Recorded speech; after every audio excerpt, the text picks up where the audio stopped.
whatever situations you face around you, either you give importance to that or you ignore that. So in a way you can say either you let it pass or you let it create an impact on you.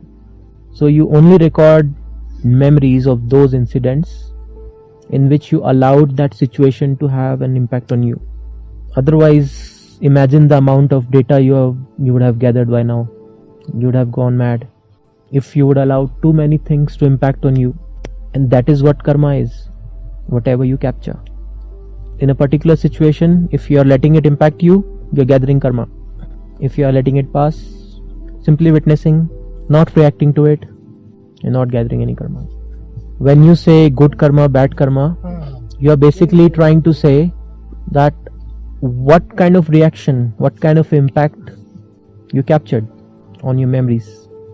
Whatever situation is, if you are letting it touch you, you feel it is beautiful, that's how it will be captured.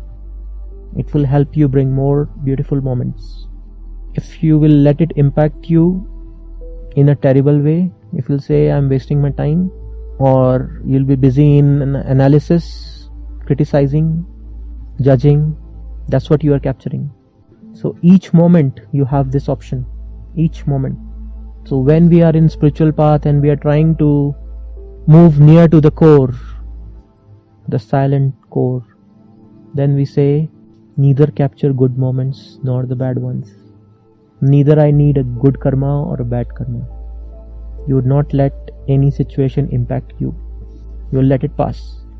This memory, this layer of mind is like the film of a camera. It captures. And based on that, your future is decided. The after effects of those moments which you have captured. And when we are in the process of not letting have any situation impact you, then the impacts of past karma burns fast. This process becomes fast. So there is a possibility that a spiritual person, a real spiritual person, who is not capturing new karma, who is simply witnessing the moments and letting it pass, not judging, not analyzing, simply letting it happen, that person might still appear to be in difficult situations. Because of past karma, he has to burn all that. There is no escape. Whatever you have captured, you have to go through that. Some people have this misconception that if they will start meditating, then they will get rid of their karma. Yes, definitely they will get rid of it by going through it, but in a fast mode. So if you have been gathering good karmas, good situations, but you will still not let it impact you, you will let it pass also. You will say, this shall also pass. There is a possibility there will be a lot of troubles because its burning is very fast. It's a lot of trouble, a lot of difficult situations. You will say, this shall also pass. You will not let it impact you. Once all this will be burned, you will be ready to merge. For example, if you would have read about Gautam Buddha's story, he got realized in previous births. Now there is a difference between complete enlightenment and realization. But there were many karmas which were yet to be burned, and fortunately those were all good karmas. So if you would notice the last birth of Gautam Buddha, you will see since childhood till his young age, before he became a monk, he was almost living in heaven. A sage already declared either he'll be a great king or a great monk. So his father was very scared. He wanted him to be a great king, of course, because he was the only person to inherit his legacy. So he surrounded him with all kinds of comforts, all possible types of best wines, best dancers in the area, to keep him engaged, to make him a materialistic person. He enjoyed all that. But then one moment triggered.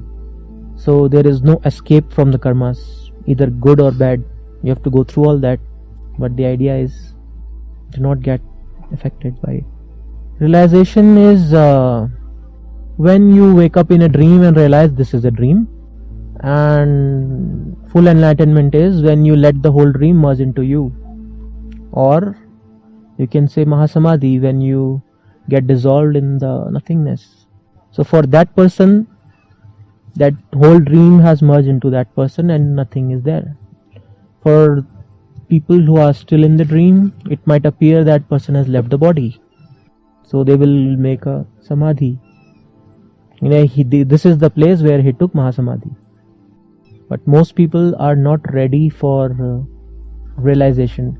They do not have the proper understanding what this really means. Because it might simply mean that dream might collapse then and there. For most people, the moment of realization becomes the moment of they leaving the body. For some, it might be due to sudden panic realization. Oh, it was all a dream. Or the dream might look too ridiculous to you. But honestly, this is not decided by this individual ego, this individual mind. It's all decided by consciousness itself. Who would stay in the body? Who would leave the body? This is not decided by us. And with a single desire of your own mind, no one can go through that threshold.